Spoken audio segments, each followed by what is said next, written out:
It's a place where they're talking a lot about music and technology, so it makes a lot of sense for Spotify to be there. And he's a fascinating guy. He's somebody who was playing guitar and tooling around with computers before the age of 6 and really came out of nowhere to build this service that is being used around the globe now. It's a good product for a lot of people, but also he was savvy enough to know they had to have deals with the labels early on.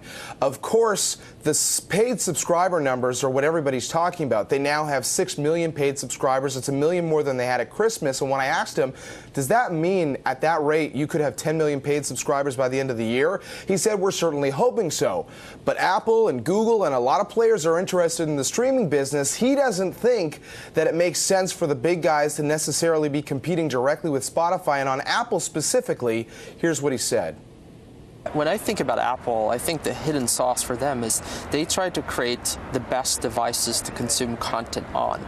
But what I think the reality is, the best thing they've ever done is the apps. Because what the apps open up is that they no longer have to focus on controlling the entire experience around content. They can outsource that to app developers like Spotify, Netflix, MLB, and others to create the best content experiences for their sort of core consumer group. And when I asked him if any of the big tech companies like an Apple might buy Spotify, he said that's not exactly what we're going for right now. Betty?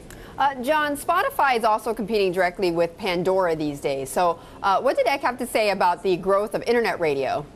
Yeah, and just to clarify, so Spotify started doing what Pandora is doing here in the U.S. last year. Bloomberg just reported they're thinking about broadening that around the world. Daniel Ek certainly didn't deny that in our conversation. He did highlight the differences between what Pandora is doing and what Spotify is trying to do. Here's what he had to say. We love the Pandora service. We think it's a great service, but what we're trying to do is we're trying to give people the option of being slightly more lean back, but also introducing them more to the sort of Spotify core story. We know what people care about, being able to listen to the entire Mumford & Sons record from start to finish, and that's what we're about, where Pandora is about sort of putting on a great radio station.